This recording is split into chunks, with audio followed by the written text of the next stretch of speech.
Buenas noches, amigos, señores abogados, señores participantes en esta reunión tan importante que hemos programado para hoy dentro de los denominados viernes jurídicos que el SECCAN está iniciando semana a semana. Hoy vamos a compartir un conversatorio, la contratación directa en el marco de la Ley de Contrataciones con el Estado. Tenemos como una invitada de honor y una autoridad en materia de contrataciones públicas, la doctora Aylin Solís Arce, abogada, consultora, experta también en gestión pública, muy requerida también en los temas de contrataciones públicas, en la OCSE, Indecopi, es árbitro, y con ella vamos a compartir esta jornada, este conversatorio que el SECCAN, el Centro Peruano de Capacitación y Mercado, está programando para ustedes. Doctora Aylin, buenas noches. Los micrófonos son suyos. Muchas gracias, Martín, por este conversatorio. Creo que es importante tener esos espacios para poder disertar sobre distintas materias. Creo que es una buena opción lo que tú has planteado el día de hoy sobre los viernes jurídicos. No sé si pueden ver mi PPT, Martín. No, compártelo. Está ya con autorización para que Ya puedan... lo estaba proyectando, pero a ver, dame un segundo. Un segundo. Está compartir pantalla. Ok. No sé si ahora la pueden ver. Ahora sí. Excelente. Pon en pantalla presentación. Sí, a ver, F7.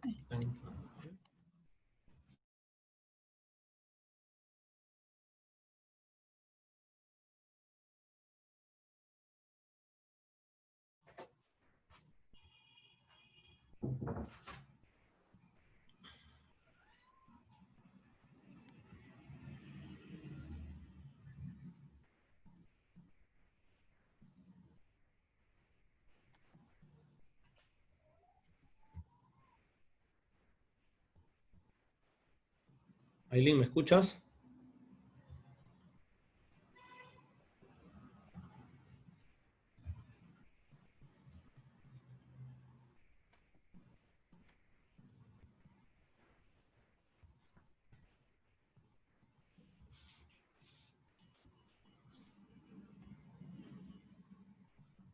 ¿Aló? Sí, te escuchamos, Aylin, te escuchamos. Ahora sí. Ya, ahora sí, excelente. Bueno, sí, muy buenas noches. Vamos a empezar el conversatorio. Ahora sí, creo que ya pueden ver la pantalla completa. Ahora sí, ahora sí. Ya, excelente. Bueno, el día de hoy vamos a tratar un tema que es importante, que creo que ha estado en boga, porque ha habido muchas discrepancias, muchos comentarios e inclusive cuestionamientos al tema de las contrataciones directas. Y creo que es importante el día de hoy que nos reunamos para conversar sobre esta materia de tanta relevancia. Mi nombre es Aylin Solís Arce, gerente general de la consultora 724 Consulting, y tenemos 1 hora y media para conversar sobre esta materia. Lo primero que quiero mencionarles es cuáles son los métodos de contratación. En las contrataciones públicas existen diversos métodos de contratación, de los cuales nosotros vamos a tratar únicamente sobre la contratación directa. Si bien es cierto, tenemos métodos de contratación, y dentro de los métodos de contratación se encuentran los procedimientos de selección, nos damos cuenta que tenemos 7 métodos de contratación, pero 6 procedimientos de selección de acuerdo a ley. Entonces, la contratación directa no es un procedimiento de selección, sino más bien una exoneración de un procedimiento de selección. Ahí está, la siguiente diapositiva. Tenemos, por ejemplo, para el Estado topes para los procedimientos de selección. Tenemos en caso la licitación pública, el concurso público, la adjudicación simplificada, selección de consultores individuales, comparación de precios, subasta inversa electrónica y contratación directa. Esos son los procedimientos de contratación. Si le aumentamos la contratación directa, ¿qué estamos hablando? De métodos de contratación. Ahora vemos la contratación directa. La contratación directa es aquella posibilidad de contratar a un determinado proveedor de manera directa, sin llevar a cabo un procedimiento de selección, que son los procedimientos que hemos mencionado hace un momento. Entonces, es suficiente la invitación de a un solo proveedor cuya propuesta cumpla con las características y condiciones de los bienes, servicios u obras necesarios. Ahora, hay que tener en consideración que no debemos confundir la contratación directa con aquellas compras que se le podría denominar de menor cuantía, que son inferiores a las 8 UITs. Porque en muchos casos dicen, ok, estoy haciendo una contratación directa, pero no están haciendo una contratación directa, realmente están haciendo una contratación de menor cuantía cuando estamos frente a contrataciones de importes menores a las 8 UITs. Ya sabemos que las 8 UITs para el año 2020 es ascendente a 4.300 soles. Las características y requisitos que debe velar o que se debe velar a nivel administración pública cuando estamos frente a una contratación directa es aquel proveedor que se encuentra con un RNP vigente, pero además este proveedor puede ser persona natural o jurídica y se debe verificar en el sistema que no esté impedido, no esté suspendido y tampoco esté inhabilitado previo a cada contratación que se vaya a realizar con esta persona. Hay que verificar en la página web del OCE. No se requiere presentar la constancia de habilitación que expide el OCE porque lo podemos ver a través ya de la interconexión del Estado.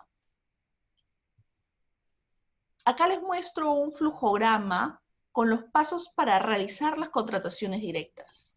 Entonces vamos a analizar una serie de pasos, 9 pasos en específico, donde ustedes van a poder hacer un seguimiento si es que trabajan al interior de las entidades públicas o si son proveedores o quieren ser proveedores del Estado.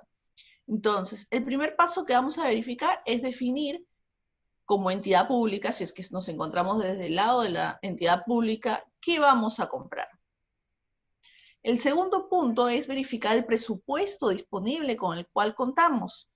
Es decir, vamos a analizar que tengamos un crédito presupuestario o que se haya aprobado este presupuesto para poder hacer esta contratación y cuánto es el presupuesto con el cual yo voy a contar a efectos de que las ofertas que me presenten los postores no excedan este presupuesto que yo tengo como entidad. Luego hay que identificar al proveedor. Una vez que hemos identificado al proveedor, vamos a hacer este análisis que comenté en la filmina pasada, la filmina anterior, donde vamos a verificar que no se encuentre impedido, inhabilitado ni suspendido y que además cuente con el RNP vigente. Hay que verificar que no esté inhabilitado, como ya les dije, y hay que sustentar la contratación directa. Hay que decir cuáles son las causales en las cuales se ha incurrido para poder determinar que nos encontramos en un supuesto de contratación directa. Y para ello la Ley de Contrataciones del Estado nos da una serie de supuestos específicos que vamos a tratar a lo largo de esta charla. Hay que aprobar la contratación directa. Entonces el titular de la entidad o a quien le hayan delegado esta facultad va a poder aprobar la contratación directa. Se tiene que generar la orden de compra luego de que ya se aprobó la contratación directa y vamos a regularizar el expediente de contratación de este procedimiento de contratación directa y tenemos 10 días para regularizar el expediente desde que se entregó los bienes, servicios u obras. Finalmente vamos a hacer este registro en el SEACE dentro de ese mismo plazo de los 10 días. Con eso hemos acabado el flujograma de pasos que se debe de seguir para poder realizar una contratación directa. Entonces, paso número 1, vamos a identificar las variables relevantes para la compra, teniendo en cuenta que la cantidad de bienes, servicios que necesitamos, el material, las garantías, qué tipo de sistema de contratación vamos a emplear, qué condiciones como lugar de entrega, tiempo de entrega u otros se va a tener que tomar en consideración para efecto de este tipo de contratación. Sobre todo, cuál es la necesidad, la priorización de las necesidades para poder verificar que se necesita hacer una compra a través de este régimen excepcional de contrataciones. Entonces, verificamos también el presupuesto disponible y no se inicia la compra o adquisición si es que no se tiene claro la cuantía o el presupuesto que yo tengo, el presupuesto que me van a otorgar para satisfacer el requerimiento. Hay que asegurarnos de contar con las autorizaciones y las aprobaciones pertinentes. Identificar al proveedor, hay que identificarlo y verificar las zonas donde se encuentra este proveedor. Es decir, si yo tengo que hacer la contratación directa y yo me encuentro en el departamento de Ica, entonces es más probable que contrate un proveedor que se encuentre en la misma localidad por la necesidad y la urgencia en la cual estamos contratando, que contratar a un proveedor que se encuentre en Ucayali, imaginemos, ¿no? Entonces, por un tiempo de espacio, nos vamos a dar cuenta, o de ámbito territorial, que el proveedor de Ucayali quizá no va a poder satisfacer la necesidad en la cual nosotros nos desenvolvemos. Hay que verificar al proveedor, y para ello habíamos mencionado que tendríamos que entrar a la página del OCE y hacer las constataciones pertinentes para determinar si es que está o no habilitado, y si es que no tiene ningún supuesto que impida que pueda hacer esta contratación directa. Además, recomiendo ahí mismo, en ese mismo instante de evaluación previa, verificar que no se encuentre dentro de las causales contenidas en el artículo 11 de la Ley de Contrataciones del Estado, que está referida básicamente a los impedimentos para contratar con el Estado. Dentro de los ejemplos que les podría mencionar es que sean parientes en el segundo grado de consanguinidad o afinidad, por ejemplo, del presidente de la República, de los ministros, congresistas, vicepresidentes, entre otros, que trabajan dentro del sector público. Entonces, hay que hacer todas estas constataciones previas, efectos de que no les imputan responsabilidades a ustedes, si es que son miembros de la entidad pública que hace estas contrataciones, o si es que eres un proveedor del Estado y quieres vender al Estado, pero te encuentras dentro del marco de los impedimentos, pues podría acarrear sanciones, incluso hasta la suspensión temporal o definitiva del RNP. Como consecuencia de ello, ya no podrías venderle al Estado. Entonces, otro punto importante que tenemos que tomar en consideración respecto de la contratación directa es que vamos a tener que sustentar las causales por las cuales nosotros vamos a contratar de manera directa a determinado proveedor. Recordemos que la contratación directa, al ser una exoneración de un procedimiento de selección, se elige a un proveedor determinado sin necesidad de que haya la libertad de concurrencia o la competencia efectiva, que es lo que promueve ordinariamente la Ley de Contrataciones del Estado. ¿Qué quiere decir competencia efectiva? Que hayan dos o más proveedores o muchos más, todos los que puedan participar en igualdad de condiciones, y que esto permite a su vez tener mayores ofertas, por ende menores precios o mejores precios con mayor calidad. Entonces, nos vamos dando cuenta que hay que emitir un informe técnico legal que sustente esta situación por la cual yo voy a contratar de esta manera. Específicamente se debe explicar cómo la contratación directa va a ayudar a minimizar o reducir la situación de emergencia o la situación en la cual se encuentre. Hay que aprobar la contratación directa. El titular de la entidad debe aprobar la contratación directa mediante resolución de alcaldía o acuerdo de consejo. Y entonces aquí va a ser la máxima autoridad, o sea, el titular de la entidad, quien va a emitir la aprobación. En el caso de alcaldía, como hemos dicho, es un caso específico, va a tener que ser por acuerdo de consejo municipal, ¿no? Va a ser el alcalde con los regidores quienes aprueben o no la contratación directa. Luego tenemos que generar una orden de compra. Una vez verificado que el proveedor cuenta con todos los requisitos de ley y que no se encuentra impedido, ni suspendido, ni inhabilitado, tenemos que entregar el lugar y fecha requerida y que éste cumpla con los requisitos. Para ello es importante que si ustedes son proveedores del Estado, tengan el stock suficiente para poder cumplir al requerimiento que hace la entidad y no incurran en ningún tipo de retrasos o dilaciones innecesarias. Entonces, nos damos cuenta que vamos a tener que cumplir con estas órdenes de compra o orden de servicio.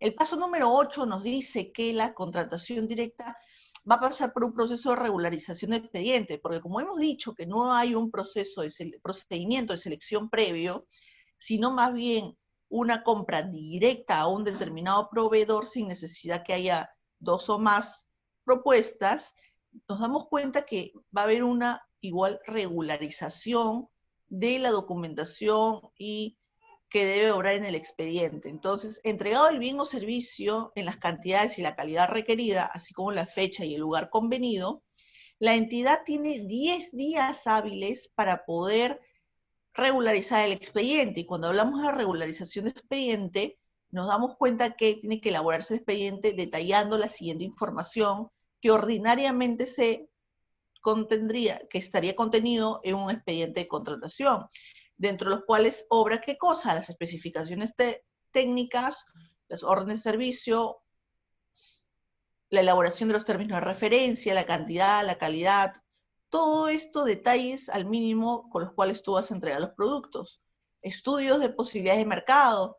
Si no hemos hecho un estudio de mercado, lo que podemos hacer es verificar a nivel internet cuáles han sido los precios probables que tienen los proveedores en el mercado.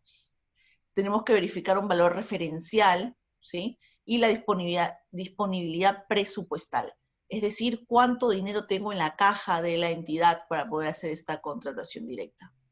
Hay que también verificar el contrato con el proveedor, hay que juntarlo al expediente de contratación y la conformidad de obra o la conformidad del servicio. Con eso y el pago, ¿no? Finalmente, y con eso cerramos el expediente, este pequeño expediente, ¿no? De contratación directa. Entonces, acá con esto se entiende que el expediente se encontraría regularizado. Tenemos que registrar la información en el SEACE. Y esto es importante porque si bien es cierto, no hay un procedimiento de selección previo, sí tiene que haber una constancia de todos los actuados que se han llevado a cabo para efectos de visualización y supervisión, ya sea pública o privada, ¿no? Entonces cualquiera de nosotros podría verificar cómo se llevó a cabo esta contratación directa y para ello podemos evaluar o elevar nuestras quejas, cómo se ha venido llevando a cabo en aquellas contrataciones que han tenido quizá un matiz de irregularidad. Para culminar con el proceso de regularización, se debe registrar y publicar en el SEACE, dentro del plazo de 10 días hábiles, el informe con el sustento de la contratación o y la resolución de alcaldía o de consejo de ser el caso. Entonces, acá tenemos diferentes condiciones para poder llevar a cabo una contratación directa. Y la ley nos plantea diversos supuestos específicos por los cuales yo podría encajar dentro de este supuesto de contratación directa. Aquellos supuestos que están fuera de los que yo voy a mencionar o de los que la ley precisa, va a tener que pasar por un procedimiento de selección ordinario. ¿De acuerdo? Entonces, entre las primeras condiciones para realizar una contratación directa, vamos a encontrar contrataciones entre entidades del Estado. Ahora bien, acá vemos, por ejemplo, contratación directa entre entidades. ¿Cuándo procede la contratación directa entre entidades? Procede cuando una entidad proveedora no debe ser una empresa del Estado. Por ejemplo, ¿quiénes ven el tema de empresas del Estado? FONAFE. FONAFE es el que se encarga de verificar. A la fecha tenemos 35 empresas del Estado que brindan por lo general servicios públicos o servicios de interés a la ciudadanía. Entonces, para hacer una contratación directa, pues no deberías contratar con una empresa del Estado. Deberías promover que sea un privado quien brinde este servicio. Luego, otro dato importante es que la entidad proveedora no debe realizar actividad empresarial habitual. ¿Por qué? Y la habitualidad la va a medir, dice la norma, con dos contratos con el mismo objeto de contratación para el cual yo estoy contratando en un periodo de 12 meses o un año. Además, tenemos que tomar en consideración que no se esté incurriendo en el supuesto contemplado en el artículo 60 de la Constitución Política del Perú, y este supuesto está orientado básicamente a la proscripción de la actividad empresarial, o también denominado el rol subsidiario del Estado. ¿Esto qué quiere decir? Que el Estado no debe realizar actividad económica cuando los privados o cuando existe competencia y los privados pueden brindar este servicio. Y un claro ejemplo de esto era una resolución del Indecopi que hablaba sobre la venta de pollos en una universidad pública. Entonces, ¿qué sucede? Que cuando las entidades públicas realizan actividad empresarial, lo que está pasando es que utilizan recursos públicos y sus costos hundidos son menores a los que tendría que incurrir un proveedor privado. Como consecuencia de ello, pues si yo ya tengo la universidad local, yo no pago local, mientras que un privado sí tendría que pagar un local para vender pollos. Entonces, no es tampoco una actividad que esté vinculada al interés público y por ende está restringiendo la competencia, porque si yo como privado realizo actividad que podría ser ordinariamente como yo como entidad pública realizo actividad que podría ser cualquier privado, en un ámbito de competencia, lo que estoy haciendo es restringir la participación de los proveedores privados, y no solamente eso, sino que podría reducir mucho los costos por el hecho de que me beneficio de los recursos públicos, ¿no? Y pago menos, o mis costos son menores. Entonces, por eso la norma protege mucho a la empresa. Además, hay que también precisar que esta contratación directa entre entidades del Estado me va a dar pues un ámbito de eficiencia bastante elevada. Es decir, que me va a resultar eficiente y técnicamente viable para satisfacer la necesidad que queremos saldar, esta necesidad que queremos satisfacer. Ahora, otro tipo de contratación directa está en el supuesto de las contrataciones en situación de emergencia. Vamos a ver qué es una contratación directa en situación de emergencia. Un ejemplo clarísimo sobre ese tema es las que se han suscitado en el marco de la pandemia por el COVID-19. Entonces, lo que vamos a ver aquí es que hay una declaratoria de estado de emergencia y la entidad contrata de manera inmediata bienes, servicios en general, consultorías u obras estrictamente necesarios para satisfacer las necesidades o prevenir los efectos derivados que puedan producirse efectiva o potencialmente dado a esta situación de emergencia, así como para atender los requerimientos generados como consecuencia directa del evento producido, sin sujetarse a los requisitos formales que requiere la Ley de Contrataciones del Estado. Acá tenemos diversos supuestos sobre la contratación directa en el estado de emergencia. Entre ellos me figuran 4. El primero de ellos es acontecimientos catastróficos. Y cuando hablamos de acontecimientos catastróficos tenemos que remitirnos a la normativa especial de la materia. Para ello vamos a ver la normativa del INEI o el INDECI, donde nos dice cuándo estamos frente a un evento catastrófico. Yo les voy a presentar alguno de ellos en base a lo que nosotros tenemos en situación de emergencia. No se preocupen, se lo vamos a mostrar a la siguiente filmina. Entonces, cuando hablamos de acontecimientos catastróficos, nos encontramos frente a actos de naturaleza o por acción u omisión humana que generan daños afectando a una determinada comunidad. Y estos actos de naturaleza tienen subclasificaciones. Y los actos de omisión O acción humana podría ser, por ejemplo, un derrame de petróleo, puede ser un derrame de mercurio, ¿no? La explosión de una planta de gas, entre otros. Entonces, esta situación podría darse de tan magnitud que podría generar un evento catastrófico.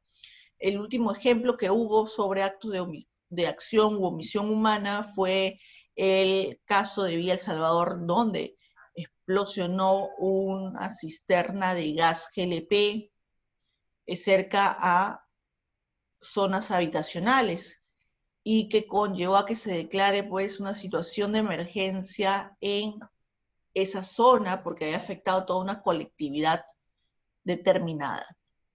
Para ello la municipalidad del lugar tuvo que participar a través de la contratación de carpas, bienes necesarios básicos como cepillo de dientes, comida, entre otros, para poder satisfacer esa necesidad inmediata a causa de este acontecimiento catastrófico de acción u omisión humana. Por otro lado, tenemos actos de la naturaleza, y no sé si ustedes van viendo en el Diario Oficial Peruano, cuando sale de declaratoria de estado de emergencia en determinada provincia. Y, por ejemplo, esto puede suceder mucho porque el Perú está muy expuesto a situaciones o actos de naturaleza que generan estas catástrofes. Uno de los claros ejemplos de ello es el tema del fenómeno del Niño, o los huaicos, los aluviones, las heladas dentro del país. Entonces, esto puede generar, pues, graves daños a una determinada colectividad. Como consecuencia, ello se demanda que se emita una declaratoria de situación de emergencia en determinada localidad. Ahora bien, los acontecimientos catastróficos tienen 3 niveles, cada uno es distinto, según INDECI, y por ejemplo, el primer nivel, vamos a ver aquellos que se encuentran dentro de una localidad en un espacio muy reducido, pero los de tercer nivel ya basta con la intervención del gobierno local, ¿no? De la municipalidad de la localidad donde se suscita esta situación catastrófica, y se financia con recursos de la localidad donde se genera el daño. Mientras que para el nivel 3, que es un nivel mucho más grande, en el cual nos encontramos el día de hoy como pandemia, ya no es suficiente los recursos de los gobiernos regionales o locales, sino más bien se requiere ya una participación intensiva del Estado peruano a nivel de Poder Ejecutivo con un presupuesto mucho más amplio. Entonces ya hay una intervención inclusive del Ministerio de Economía y Finanzas para poder solventar esa situación de catástrofe. Entonces, ahí ya hay una declaratoria de estado de emergencia a nivel nacional.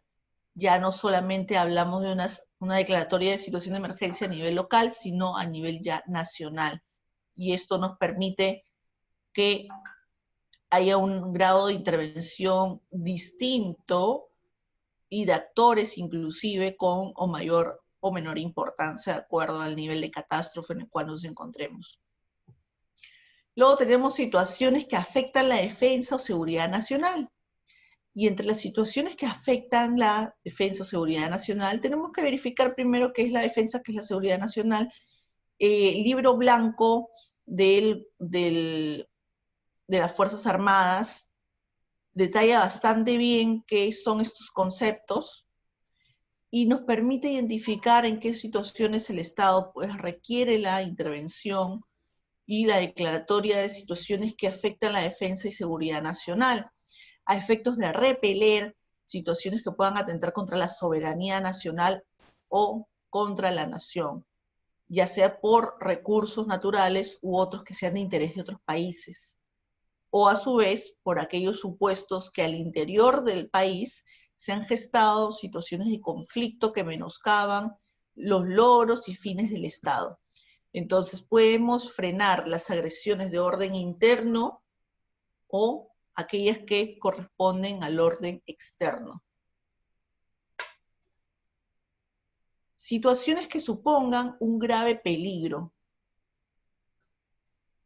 Dentro de las situaciones que suponen un grave peligro, nosotros vamos a encontrar que existe la posibilidad, debidamente comprobada, de que se acontezca un hecho catastrófico que esté posible a realizarse un acontecimiento catastrófico, o situaciones que afectan la defensa o la seguridad nacional. Entonces, ya no hablamos de hechos que ya se han producido, como en los dos numerales anteriores. Cuando hablamos ya de acontecimientos catastróficos, hablamos de acontecimientos que sucedieron ya en el tiempo, y la catástrofe se está realizando en este momento y ha dejado víctimas o personas damnificadas como consecuencia de los acontecimientos catastróficos, o víctimas o personas damnificadas como consecuencia de situaciones que han afectado la defensa o seguridad nacional. En cambio, ese tercer supuesto son situaciones que supongan grave peligro, es decir, que el acontecimiento catastrófico o las situaciones que afectan la defensa o seguridad nacional todavía no se han producido, pero es muy probable que se produzcan, y como consecuencia de ello tengo que hacer determinadas contrataciones para poder repeler esta situación que puede generar daños, o contener esta situación que podrían generar los daños.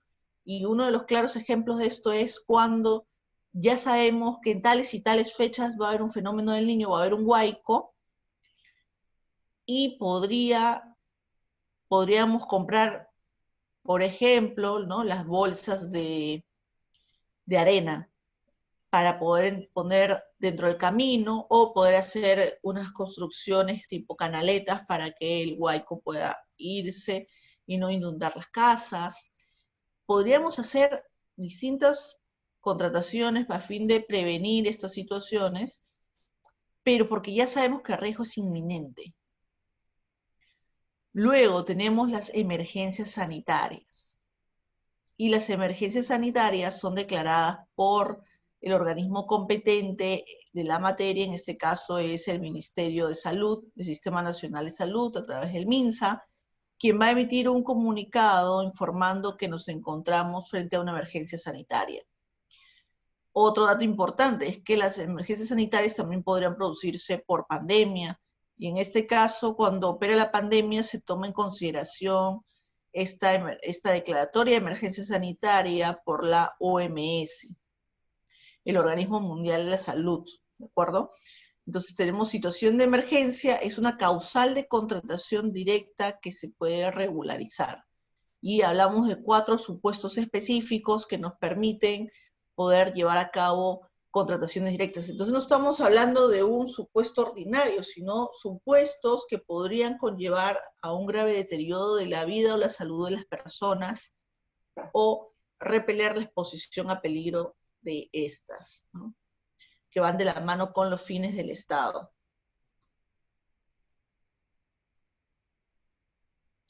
Acá les puse como ejemplo, quise poner una pequeña ilustración sobre la clasificación de peligros en el Perú. Tenemos diferentes peligros, entre ellos tenemos peligros generados por fenómenos naturales y peligros inducidos por la acción humana. Y entre los peligros generados por fenómenos de origen natural tenemos a los sismos, los tsunamis, está clasificado inclusive por fenómenos de geodinámica interna, es decir, aquellos que se encuentran al interior de la Tierra, como ya son los sismos, este choque de placas tectónicas, tenemos los tsunamis, el vulcanismo, todo lo que emerge por dentro de la Tierra.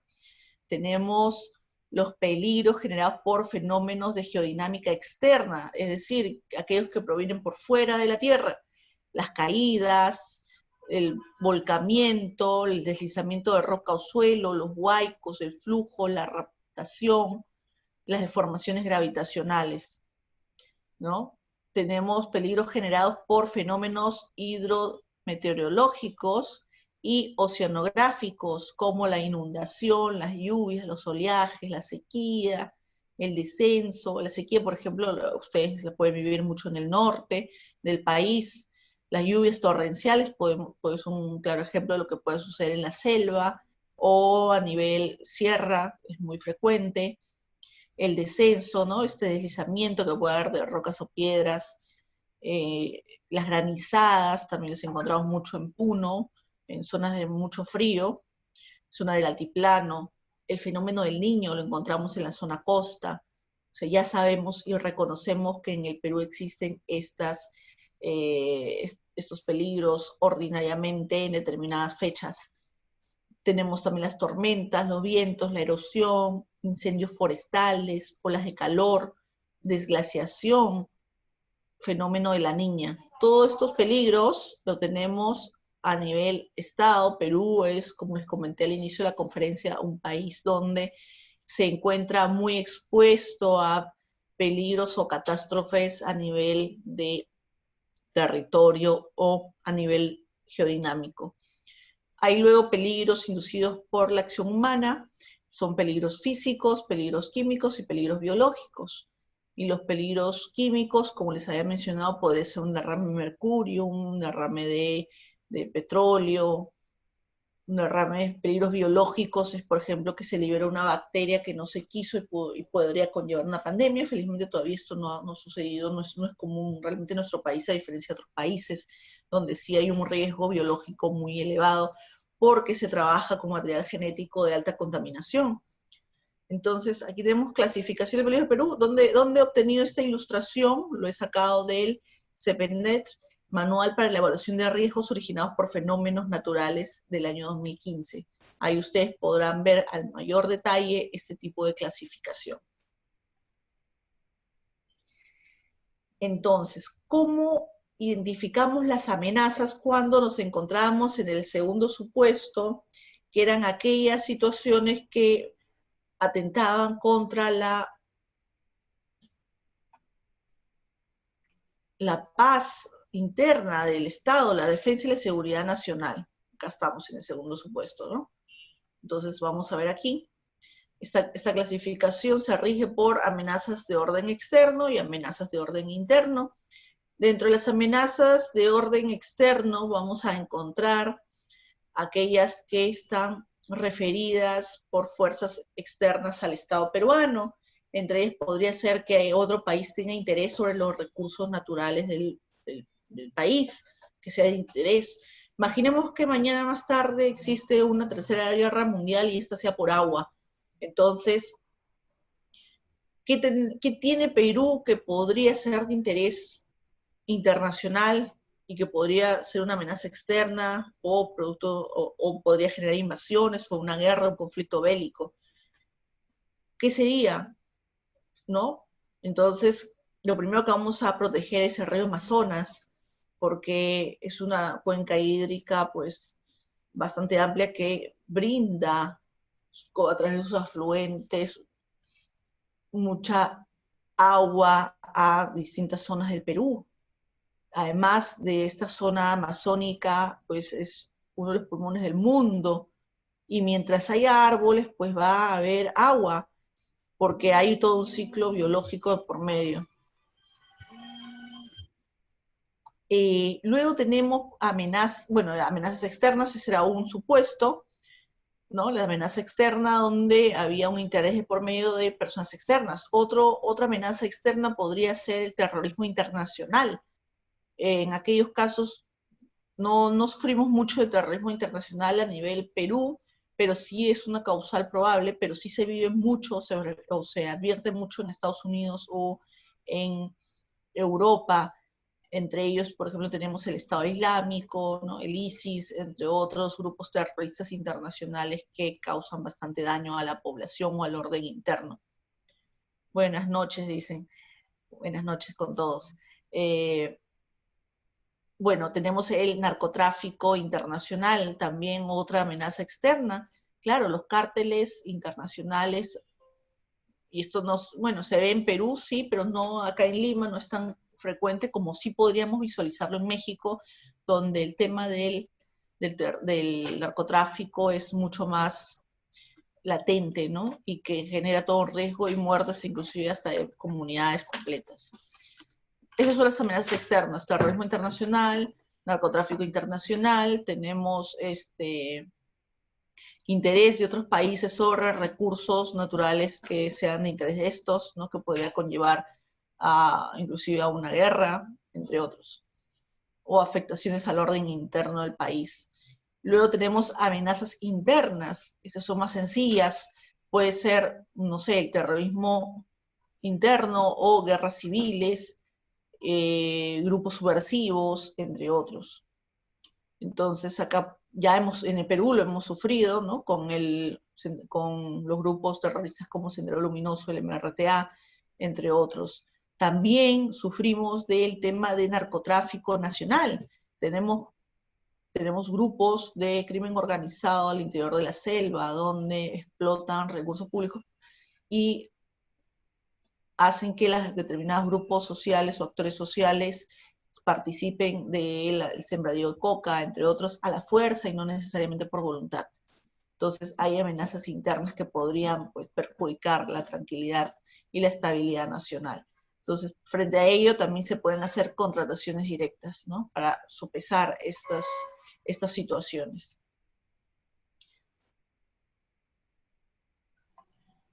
Luego tenemos otro ejemplo de la contratación directa como la situación de desabastecimiento. Y para que se produzca una situación de desabastecimiento, nos vamos a dar cuenta que hay una ausencia inminente de determinados bienes, servicios en general o consultorías que son de índole necesario para cumplir con determinadas actividades o operaciones de la misma entidad. Y esta situación tiene que ser extraordinaria e imprevisible. ¿Y qué quiere decir por extraordinario e imprevisible? Eso es un supuesto en el cual no nos hemos puesto o no es de carácter ordinario, sino es extraordinario. Un segundo. Un segundito que estoy con una llamada. Listo. A ver. Entonces acá les puse un ejemplo de una situación de desabastecimiento. No sé qué están comentando. Por aquí creo que están comentando los participantes. Martín, cualquier consulta me la pasas, por favor. Me avisas. Si alguien quiere participar, como estoy viendo solamente el PPT, no puedo verificar si alguno de ustedes me está levantando la mano. Ya, no hay Pero problema. si no, abran sus micros, por favor, los que tienen una duda hasta aquí. A ver, señores participantes, ¿alguna inquietud? Con confianza pueden prender el micro o levantar la manito para poder hacer una inquietud, pregunta.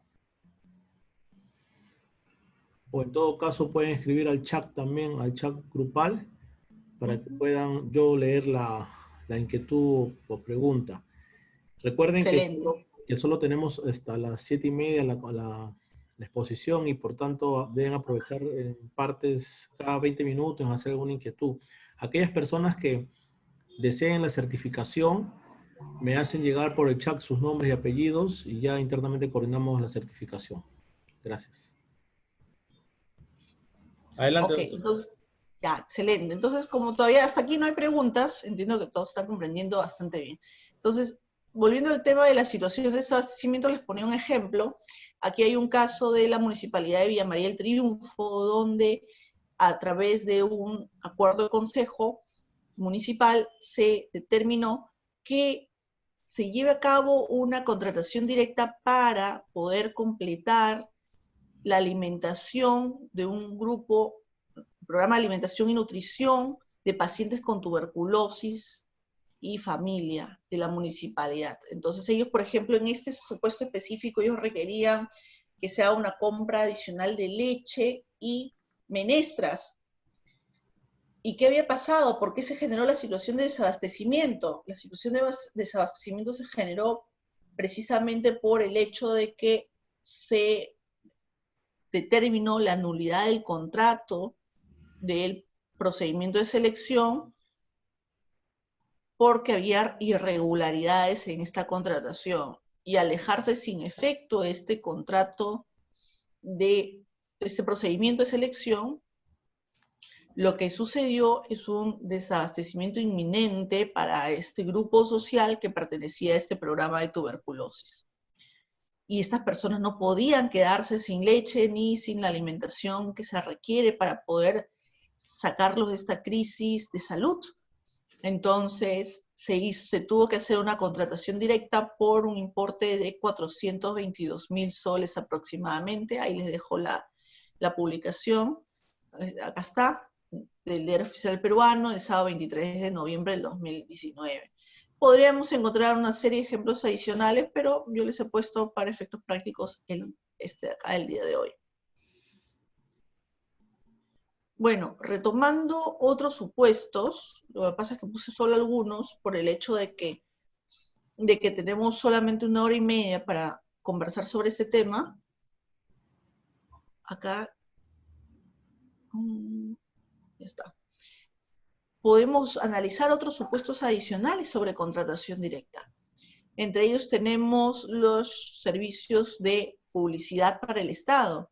Y cuando hablamos de servicios para publicidad del Estado, lo cierto es que no es lo mismo contratar con determinado canal o prensa u otro. Entonces, necesitamos un canal o un diario en específico para poder llegar a determinado sector al cual queremos tener un alcance.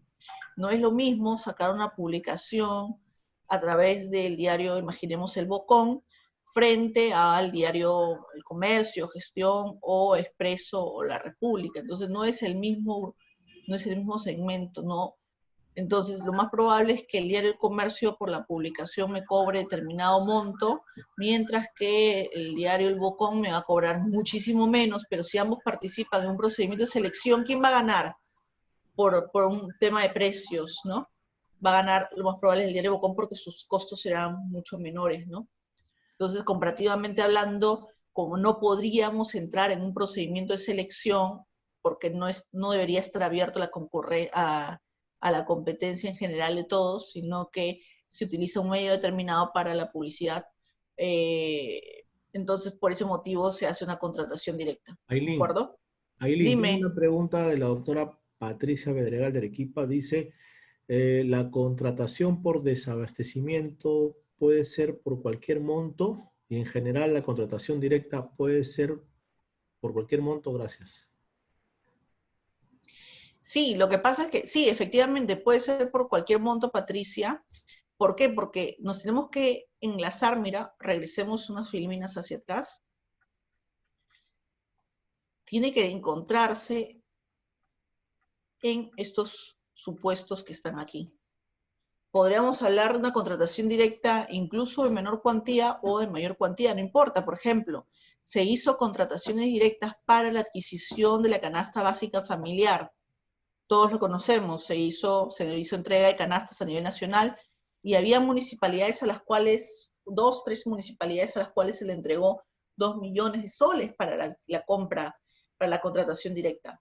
Entonces estamos hablando de cuantías superiores, ¿no? Mientras que a otras municipalidades que tenían un nivel de pobreza mucho menor, les dieron aproximadamente 50.000 soles para adquisición de canastas. ¿De acuerdo?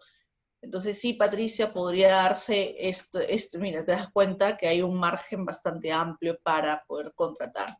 Lo importante que tú tienes que reconocer, Patricia, si es que trabajas dentro del sector público, es que te encuentres dentro de estos supuestos que estoy mencionando a través de esta pantalla, ¿no? Por eso hemos retornado un momento para hacer explicaciones adicionales. Entonces, aquí tenemos, ¿no?, la situación de desabastecimiento, sí, efectivamente. Pero recuerda que la situación de desabastecimiento tiene supuestos específicos, ¿no?, que están en el marco de la ley. Aquí está. Tiene que haber una ausencia inminente de determinado bien, servicio en general o consultoría. Y además nos está diciendo que de obra, no estamos hablando de obras, y además que comprometa la continuidad de las funciones, servicios, actividades u operaciones que realiza la entidad. No sé si he satisfecho tu pregunta, Patricia, espero que sí. Ahora sí, retornamos nuevamente a la filmina sobre otros supuestos de contratación directa. Muchas gracias. Qué bueno, Patricia. Listo. Entonces, vamos a otro supuesto de contratación directa. Cuando tenemos contrataciones de carácter secreto, secreto militar, o por razones de orden interno, y esto ya se encarga simplemente el área de compras del régimen militar, ¿no? ¿Por qué? Porque hay contrataciones que no podrían ser públicas, y son estas precisamente las que van a guardar un ámbito de confidencialidad por un tema de seguridad nacional. Entonces, imagínense si este tipo de compra se viera expuesta al tema de servicio de inteligencia, ¿no? ¿Cuántas personas estoy contratando en el servicio de inteligencia? No, podríamos ser víctimas ya de conocimiento de los delincuentes o de amenazas exteriores, exponiendo nuestra seguridad nacional por ese motivo, básicamente, no son de carácter público. Imagínense, ¿no? Que la época donde se hizo la intervención a Chavín de Huántar se hubiera puesto una convocatoria pública para poder hacer compras de armamento, ¿no? Imaginemos que en la orden de servicio diga, bueno, armamento para, ¿no?, la intervención contra el grupo terrorista tal, ¿no?, en tal lugar. No, imposible, ¿no? Porque estaríamos advirtiendo al grupo subversivo, al grupo terrorista, que se va a hacer una compra para atacarlos directamente. Entonces, este tipo de adquisiciones tiene que guardar carácter reservado, no se tramita a través del SEACE, no se publica, no es público, e inclusive a través de decreto de urgencia del año 2020, este año justo acaba de leer uno, se me acaba de ir el nombre específico, pero han creado una central de compras para temas militares, que no va a pasar por OCE, ¿no? Solamente estará sujeto a supervisión, pero no va a ser público. Luego tenemos el otro supuesto como el proveedor único, es decir, una persona que cumpla con determinadas características y que solamente esa persona pueda brindar los servicios que se requieren. Luego tenemos los servicios personalísimos, y acá entra un tema de conflicto, por ejemplo, de por qué en el caso de Richard Swim se contrató a este señor, ¿no?, para que haga diversas contrataciones sobre capacitación motivacional para los empleados del Ministerio de Cultura. Y es que para poder contratar servicios personalísimos, nosotros tenemos que tener a una persona que cumpla con determinadas características técnicas específicas, y además que tiene que tener una trayectoria de por medio, que le otorga ese reconocimiento como tal. Entonces, sobre todo se utiliza en ámbitos culturales, artísticos, en contrataciones donde solamente determinada persona puede brindar esos servicios. E incluso podríamos hablar hasta, no sé, pues de representación legal a nivel internacional. Y entonces ahí tenemos los servicios personalísimos. Pero en el caso de Richard Swing, nos damos cuenta de que él no era una persona pues que tenía el grado instructivo, no era un referente vinculado, y además el objeto de la contratación era de carácter bastante ordinario, y pues en el mercado tenemos a muchas personas que pueden dictar charlas motivacionales que podrían tener inclusive mayor reconocimiento nacional e internacional, a diferencia de esta persona, ¿no? Entonces, si yo quizá hubiera querido contratar a alguien de una amplia trayectoria, no sé, podría haber contratado a otro tipo de persona y no a él, ¿no?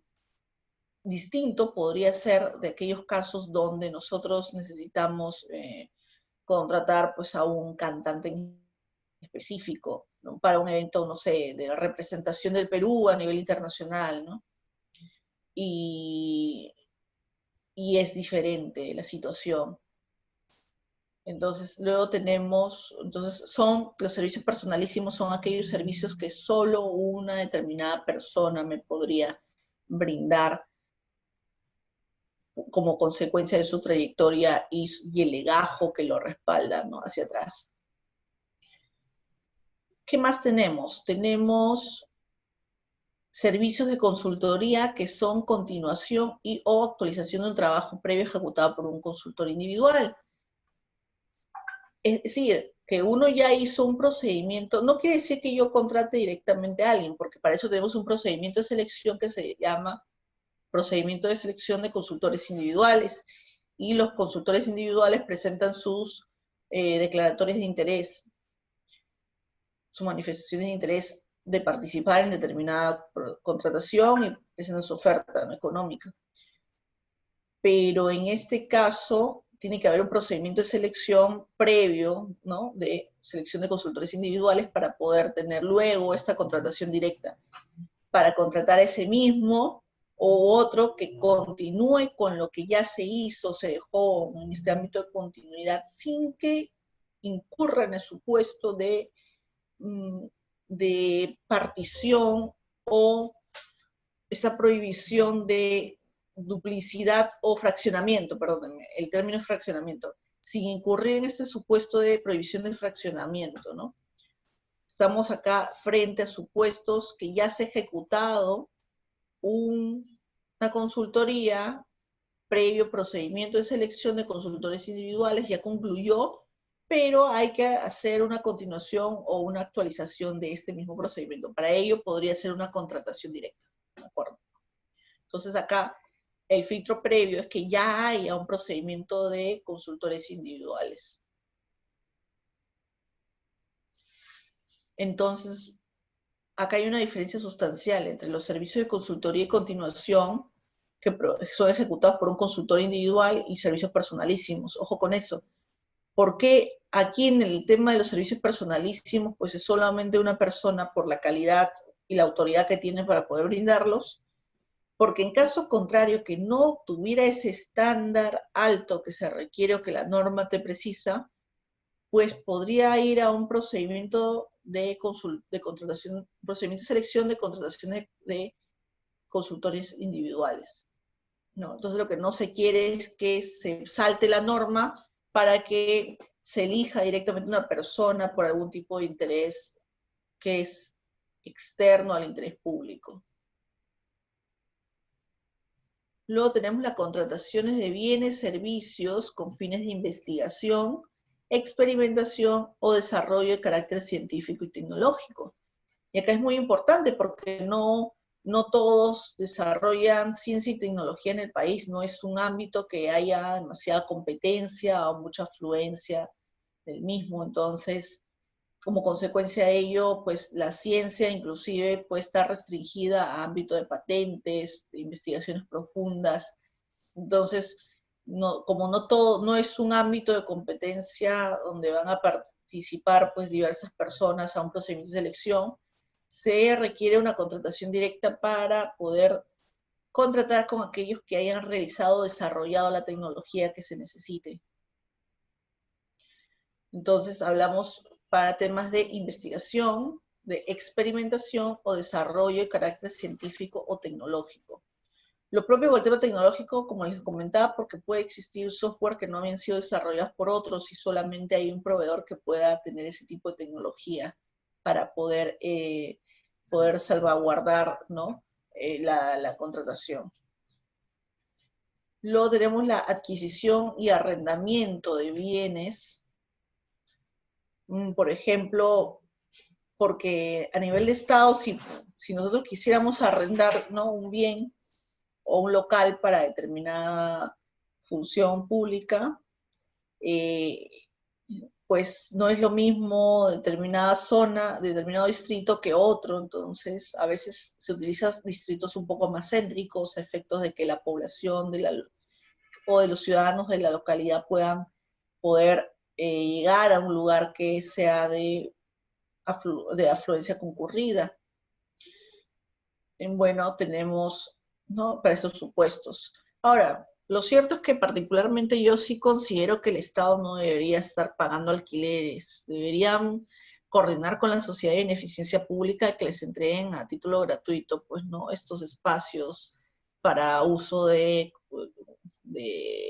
funciones públicas, para que no haya este tipo de problemas, ¿no?, de pagos de alquileres. A veces yo recuerdo que en algún momento alguien dentro de una entidad pública quería hacer la contratación de una oficina y el costo de la oficina era de $4,000 mensuales. Me pareció un gasto pues completamente innecesario, habiendo tantos espacios públicos deshabitados que están a nombre del Estado y las entidades públicas podrían utilizar estos espacios públicos. Pero bueno, a veces esto sucede a nivel entidad pública. Luego tenemos las contrataciones derivadas de un contrato resuelto o declarado nulo cuya continuidad resulta urgente. Entonces, aquí nos damos cuenta que hay un problema porque este contrato nulo resuelto pues podría conllevar a una situación de desabastecimiento precisamente, que es lo que mencionaba al inicio. o que podría pues generar daños a la continuidad de determinados servicios que brinda las entidades públicas. Tenemos las contrataciones de servicios de capacitación de interés institucional. Entonces, estas capacitaciones de interés institucional también son tomadas en consideración porque la persona que va a brindar dichos servicios, pues, o los brinda como servicios personalísimos porque tiene una amplia trayectoria de por medio, tiene un gran legajo de por medio que lo convierte en un referente para poder brindar estos servicios, o porque es la persona idónea que la institución ha elegido como tal para que brinde la capacitación. Entonces, no hablamos de cualquier persona de por medio, porque si no podríamos entrar a un procedimiento de selección ordinario y no a través de una contratación directa. Y para efectos de ello, pues tenemos que considerar estos supuestos que se están presentando aquí, para que no incurramos en causales que no corresponden de contratación directa. Martín, ¿hasta aquí alguno tiene alguna pregunta? Son 7:10. Sí, rogaría por favor a aquellas personas que han puesto un solo nombre o tienen con otra identificación en el chat poner sus datos completos. Hay una inquietud del señor Alexander Moncada, donde indica el problema, el caso Richard Swing, el problema es el enfoque respecto a su defensa, fue muy mala, porque quienes lo cuestionaban eran los congresistas, quienes solo tienen dos requisitos, que es ser peruano de nacimiento y contar con 25 años. No, ¿me lo podrías repetir la pregunta, perdóname? ¿O es un comentario? Discúlpame. Bueno, como un comentario pregunta, dice, el caso Richard Swing, el problema es el enfoque. Respecto a su defensa, fue muy mala por quienes los cuestionaban eran los congresistas, ya que ellos solo tienen dos requisitos, ser peruano de nacimiento y contar con 25 años. Lo que pasa es que para este caso que me mencionas, ¿cómo se llama? Discúlpame, la persona que ha hecho la pregunta. Alexander Moncada. Alexander, sí, mira, para estos casos, o sea, hay dos temas que yo debo disgregar, ¿no? Por un lado es el tema de los requisitos para ser congresista que tú mencionas, ¿no? Que basta con que tenga, ¿no?, determinada cantidad de años y que tenga estudios, ¿no? No es necesario tener estudios realmente, pero esto es una posibilidad que permite a todas las personas poder participar y poder ser congresistas, sin generar vallas que podrían restringir la vida política de cualquier persona a ser elegida o a elegir a otro. Entonces, imagínate si pusiéramos vallas en un país de total desigualdad, donde no hay pues acceso a la educación ni acceso a la información todavía, es un país bastante complejo. No lo veamos desde Lima o de ciudades céntricas cuyo desarrollo económico es mucho más amplio, a diferencia de otras ciudades del país que todavía están un poco por debajo de la brecha de pobreza. Entonces, necesitamos que haya diversidad a nivel Congreso, sí. Para eso existen asesores que podrían respaldar la parte técnica de este grupo de personas. Entonces, por ahí yo creo que el tema ¿no?, de los congresistas, no hay mayor problema en que tenga una valla tan baja para poder participar. Creo que es importante tener la valla baja por el hecho de que permite el acceso a la mayor cantidad de personas en democracia. Por otro lado, las preguntas que se hicieron, o cómo hizo la defensa, el otro supuesto que tú mencionas en tu comentario, ¿no?, para poder tratar de comprenderlo un poco mejor, es la defensa de Richard Swing.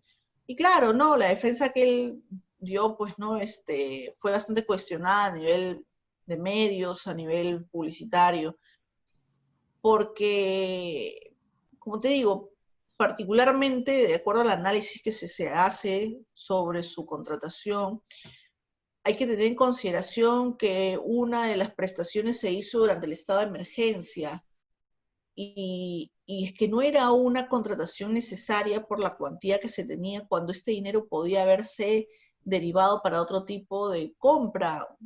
Bastaba con desestimar esta contratación y declararla pues que carece de objeto ya porque se ha agotado la necesidad.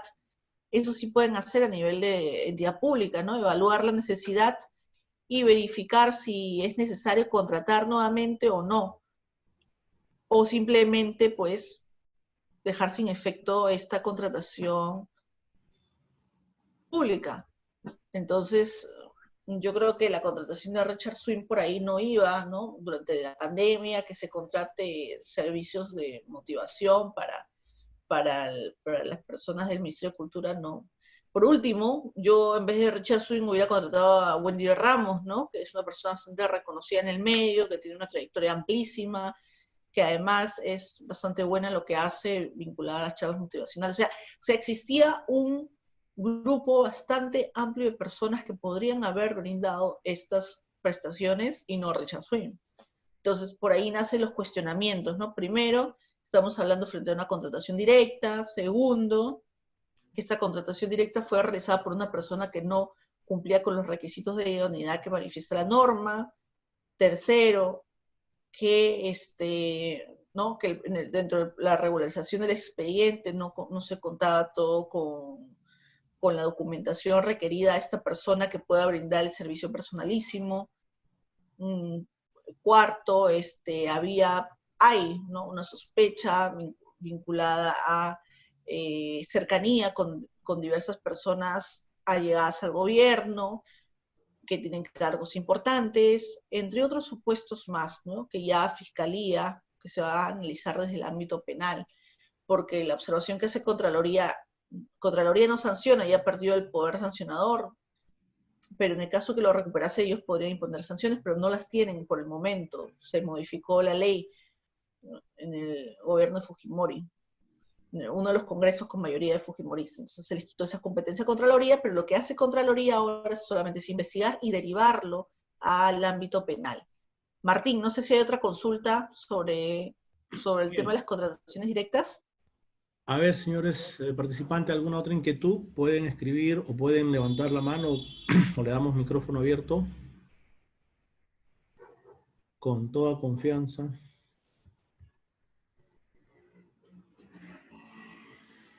Doctor Aylin, ¿cuáles son los últimos avances o publicaciones o nuevas publicaciones respecto a la ley de contratación? ¿Algunas nuevas novedades que nos pueda compartir?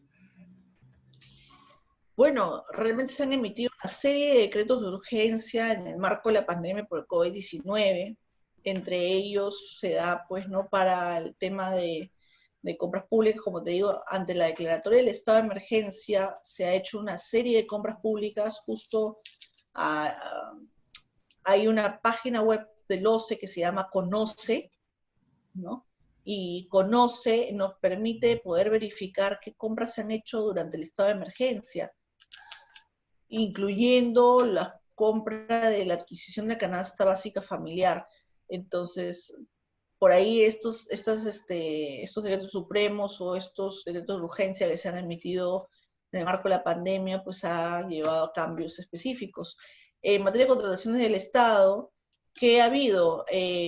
Los últimos cambios que hemos tenido ha sido la directiva número 5/2020 de OCE, en la cual se dispone la reactivación de las obras, y para ello se precisa una serie de requisitos específicos para poder reactivar el ámbito de la construcción, el desarrollo de las obras que se habían quedado paralizadas como consecuencia de la pandemia. Es una de las últimas novedades a nivel de contratación. Más que todo directivas, no ha habido cambios sustanciales a la ley. Si bien es cierto, el gabinete anterior, con el presidente Ceballos, no, dijo de que se estaba trabajando en una modificación de la ley, pues todavía no ha salido la modificación. Entonces, no nos sorprende que en algún momento va a verse publicado en el Diario Oficial Peruano o una nueva norma de contrataciones del Estado o un nuevo reglamento o modificaciones a los ya existentes. Entonces, recordemos que en el ámbito de las contrataciones del Estado, estas son bastante fluctuantes y existe mucha regulación al respecto, e incluso regulación bastante dispersa, precisiones sobre las precisiones que existen, ¿no? Entonces, por ejemplo, antes existían como 20, 30 directivas para poder desarrollar supuestos específicos que se encuentran en el reglamento. Ya per se el reglamento tiene más de 50 y tantas páginas, ¿no? Y con ciento y tantos artículos para poder analizar. Entonces es un texto bastante extenso, ¿no? No es una literatura light, sino es una literatura bastante densa y compleja. Entonces por eso más o menos mis diapositivas van en un ámbito que les permita ser un poco más comprensible o más digerible la información que les estoy dando. Si ustedes lo leen en la ley, pues les va a parecer bastante denso, inclusive tedioso, pero creo que si lo desarrollamos a través de conceptos o mapas conceptuales va a ser bastante sencillo. Otra modificación, Martín, que lo que me comentabas, que se ha hecho en el marco de la Ley de Contrataciones del Estado, es la directiva de registro de árbitros, ¿no? Para las nóminas de árbitros del OCE. Se ha modificado toda la directiva, se ha derogado la anterior.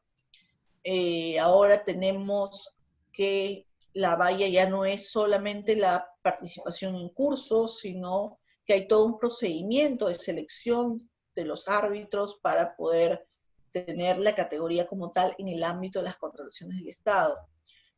Esos son básicamente las últimas, ¿no? Ahora, para ser árbitro ya no basta, como le digo, el acto meramente declaratorio de inscripción, sino más bien vas a pasar por un procedimiento donde van a un procedimiento de evaluación previa, donde van a verificar la información y que cumplas con los requisitos necesarios para poder ser árbitro, y además te van a tomar un examen escrito y un examen oral a través de una entrevista. Esas son las últimas modificaciones que hay sobre la materia. Bien. ¿Alguna pregunta adicional? Mientras van haciendo algunas preguntas, vamos terminando con las diapositivas. Creo que todavía quedan algunas. No, ya hemos terminado básicamente con todo lo vinculado a este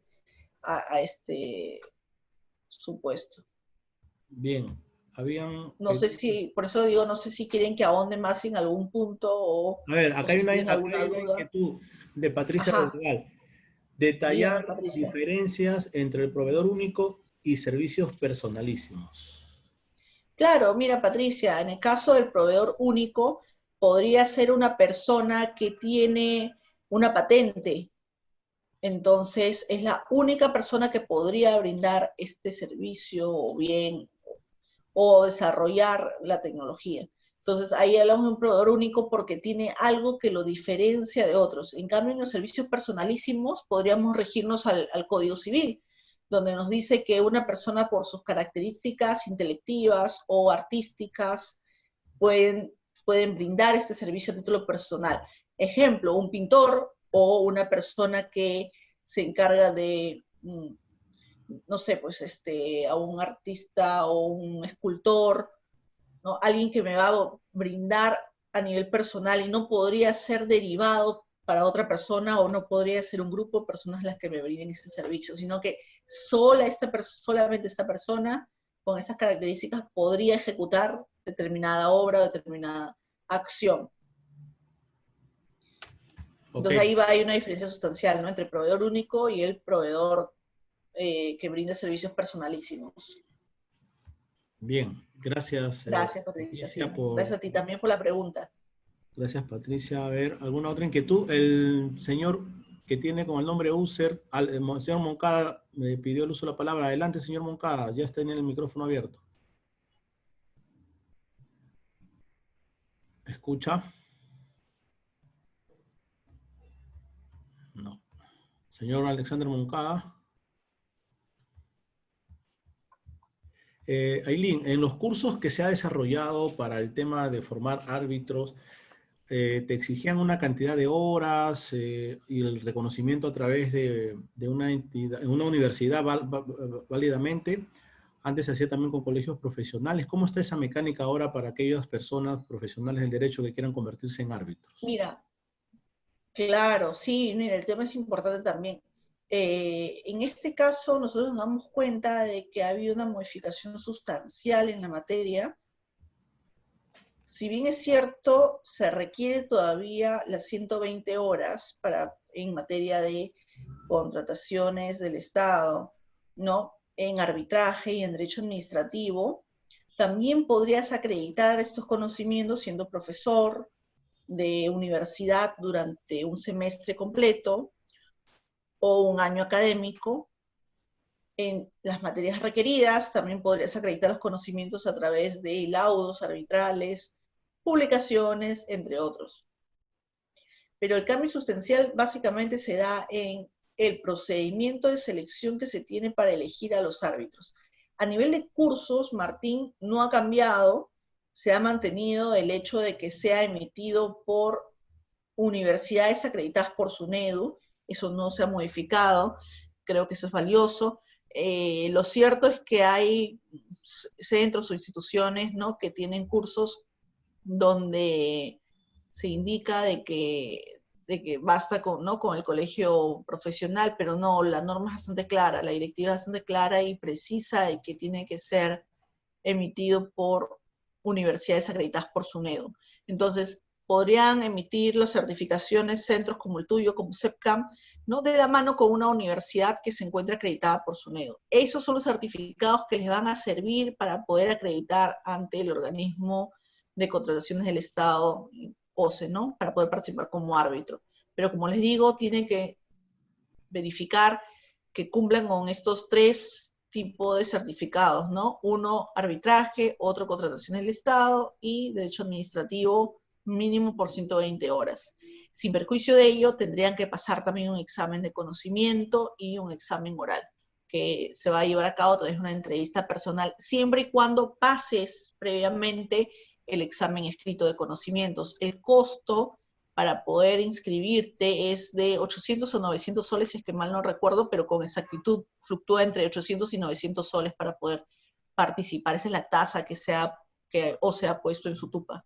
Bien, tenemos una pregunta del doctor Adrián Munaya Sánchez. Ajá. Estamos en emergencia sanitaria. ¿Aquello permite la contratación directa o cuáles serían sus limitaciones? Sí, efectivamente, esto permite la contratación directa para supuestos que he mencionado hace un momento, ¿no? En la filmina, pues dejé, acá tenemos la filmina. No, ya no lo pueden ver porque creo que ya no estoy compartiendo pantalla, ¿no, Martín? Sí, ya puedes compartir. A ver, un segundo. Bueno, pero en todo caso acá se los comento.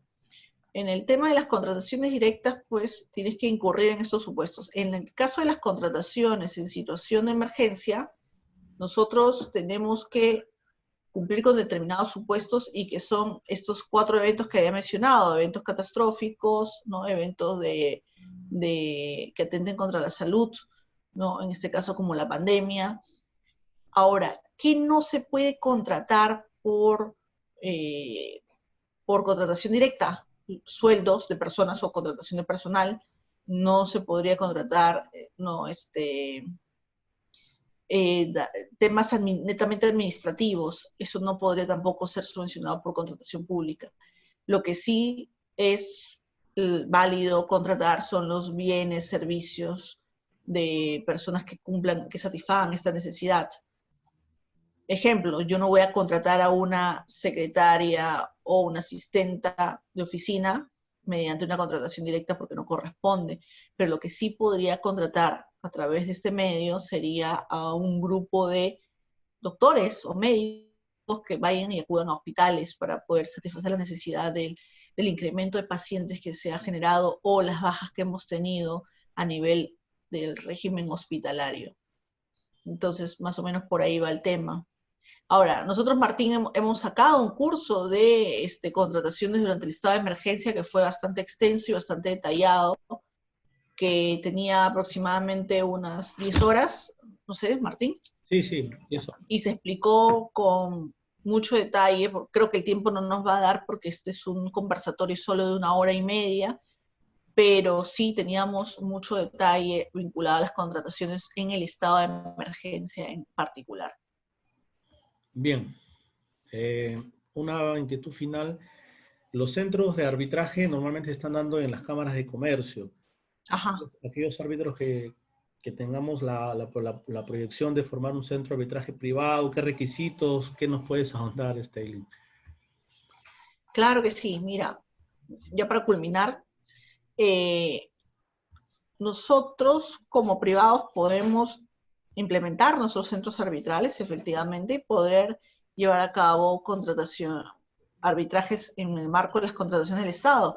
Lo primero que tendrías que tener es el personal capacitado para poder administrar este tipo de arbitrajes que son de alta complejidad. Otro dato importante que tienes que tomar en consideración es que el centro debería tener un reglamento arbitral, un código de ética, tenemos que tener un tarifario de honorarios de árbitros como gastos arbitrales. Y todo esto debería ser público. Entonces, teniendo todos estos requisitos, podrías, ¿no?, implementar tu centro arbitral sin mayor problema. Ahora bien, existe un procedimiento de certificación para poder llevar a cabo arbitrajes en las contrataciones del Estado. Pero lo cierto es que a la fecha ningún centro arbitral ha pasado por este procedimiento de certificación. Sin embargo, no hay una prohibición de que por el hecho de que no te certificas no podrías ejercer la administración de arbitrajes en contrataciones del Estado. Si bien es cierto, a nivel nacional las cámaras están cumpliendo un rol muy importante para poder administrar los arbitrajes de manera descentralizada, porque no todo es Lima realmente. O sea, el Perú es mucho más amplio y por ende es importante la labor que están haciendo las cámaras de comercio para poder administrar estos arbitrajes. También se pueden llevar a cabo arbitrajes al interior de universidades, entre otros actores públicos o privados que puedan administrar este tipo de información. Lo importante es tener al grupo técnico capacitado para poder llevar a cabo los arbitrajes. Y como tú reconocerás, Martín, los árbitros son personas externas y pueden ser de cualquier lugar del Perú, entonces finalmente los árbitros ya tendrán que poder determinar si es que van a tener que viajar a una provincia o no, si les conviene o no, pero uno puede tener una nómina de árbitros y los árbitros pueden ser de cualquier departamento del Perú. Ajá. Bien. Ahora sí, Martín, hemos Gracias. culminado, creo. Gracias, Ailín Solís Arce, por tu brillante exposición, como siempre. Agradecerte por compartir esta noche tus conocimientos en materia de contrataciones con el Estado. Vamos a programar en los próximos meses un curso también para formación de árbitros y también para capacitar en temas de la ley de contrataciones con el Estado. Decirles, amigos, que la próxima reunión, como el SECAN así ha denominado los viernes jurídicos, el próximo viernes 31 de julio vamos a tener el tema la importancia del reconocimiento de la unión de hecho en una familia. La importancia del reconocimiento de la unión de hecho en una familia, que va a estar a cargo de la doctora Shirley Macedo Hurtado, abogada y conciliadora, quienes van a compartir conocimientos importantes en derecho de familia con cada uno de ustedes. Como les recuerdo, los conversatorios son totalmente libres y gratuitos. La certificación es opcional. Aquellos que lo deseen por canales internos nos los hacen saber. Bien, Ailín, tus palabras finales y nuevamente a nombre de SECAN el agradecimiento y siempre el reconocimiento a tus calidades profesionales. Bueno, muchas gracias con todos por esta asistencia. Hemos tenido interesantes preguntas. Ha habido mucho interés de parte del grupo. Creo que este es un tema muy importante, sobre todo por los casos que se han venido llevando a cabo a lo largo del Estado peruano y las controversias que se han suscitado por los procedimientos que podrían denominarse irregulares que se encuentran actualmente en materia de investigación. Creo que pudimos haber conversado muchísimo más durante más tiempo, pero creo que el tiempo ha sido corto, pero hemos dado lo sustancial y lo más importante para que tengan un conocimiento bastante laxo sobre el tema de contrataciones directas. Bien, gracias, doctora. Les pido por favor si pueden prender sus cámaras para tomar una foto final, una foto de recuerdo de haber compartido este conversatorio con ustedes. A ver, señores abogados, pueden prender sus cámaras. Una sonrisa colino con cada uno de ustedes. A ver, los que están faltando, prender sus cámaras, por favor. Ok, a ver, una, dos. aunque acá también se puede tomar internamente. Pantallazo. Un pantallazo.